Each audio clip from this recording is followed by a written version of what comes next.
Днес ще изучаваме хорото Омилени ягоди. Това е шопско хоро от Шопската етнографска област и е в размер 2/4. Той се брои по следния начин. Раз, два, раз, два. Относно хвата на Омилени ягоди, то е за колан. Или, може да го чуете, за пояс. Нека сега да видим какви движения и какви елементи съдържа нашето шопско хоро Омилени ягоди. Хайде сега с мен! Започваме с леко обръщане на тялото напред в ляво. Десният крак отива на раз в свивка, левият крак става опорен и той прави подскок. Раз и сега имаме и два.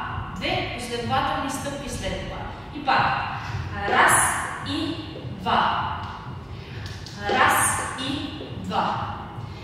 Ето сега ще ви покажа с гръб, за да не е огледално. Имаме. Раз и два. Раз и два. Както видяхте, два пъти се повтаря това движение гравка. Какви елементи съдържа вътре в себе си? Имаме свивка, имаме подскок, имаме стъпка. Три елемента.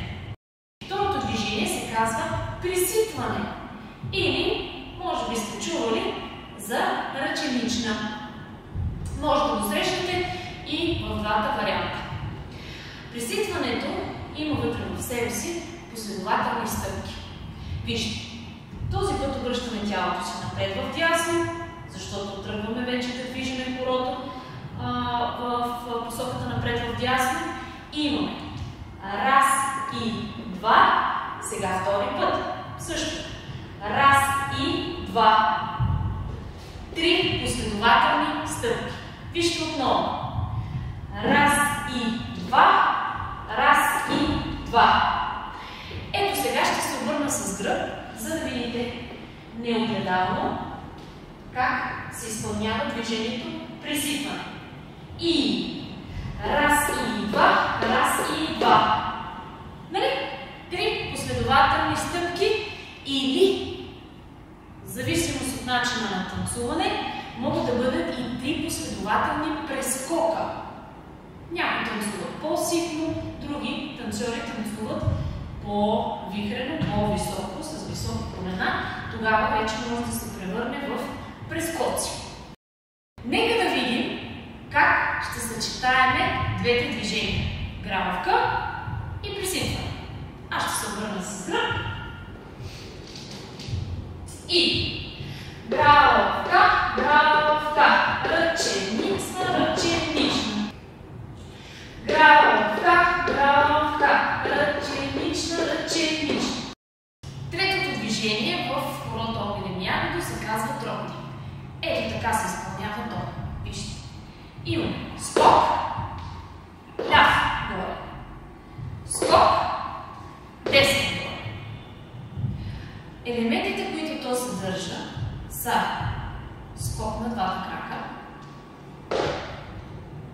подскок на десния крак и свивка на ляв. Или огледално, скок на двата крака, подскок на ляв крак и свивка с десен. То съдържа само три елемента. Свивка, скок и подскок. Отново три елемента. Сега ще ви покажа и с гръб. Имам скок, ляв, скок, десен. Нека да съчетаем трите движения. Гравка, присипване и тропни. Хайде. И сипа, разсипа, разсипа, разсипа, разсипа, разсипа. Продължаваме с четвъртото движение, кръстосано в дясно. Вижте, останалният десния крак свободен, той е в свивка, след движението тропни и имаме подскок на нашия опорен крак. Имаме подскок и два. Ето това, вижте. Имаме 2. Ето сега ще ви го покажа с гръб. И раз и 2. Ето още веднъж. И раз и 2. Супер! Това е нашето четвърто движение, което ние научихме от хорото Омилемияна. Нека да съчетаеме нашите 4 движения, нашия пъзъл. И раз и 2, раз и 2, си 2, раз и 2, раз и 2, раз и 2, раз и 2. Добре, прекрасно. До сега научихме 4 движения. Сега дойде време и за 5-то движение.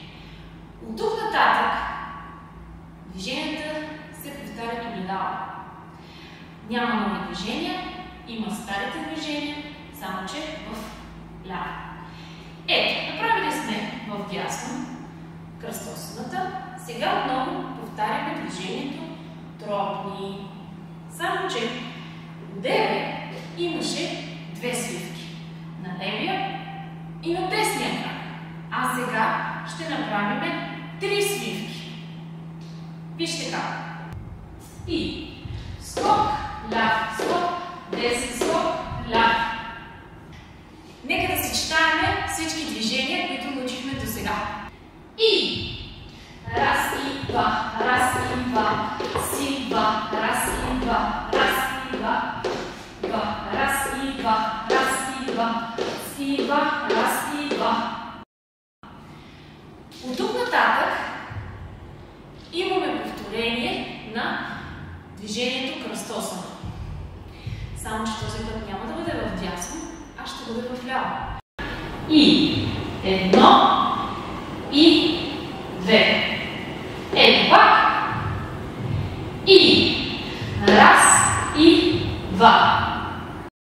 Тъй като вече сме към финала на нашето хоро, ще ви покажа директно и последното движение. А то е следното. Скок, десен. Ето пак. Скок, десен. Нека направим нашия първи опит да съчетаем всички движения. Ще се върна с кръг, за да не ви е огледално и да е по-лесно за всички. Хайде! И раз и 2, раз и 2, раз и 2, раз и 2, раз и 2, раз и 2, раз и 2, раз и 2, раз и 2, 2, раз и 2, раз и 2. И хорото започва от начало. Искате ли да видите как се танцува на музика? Ето сега е момент.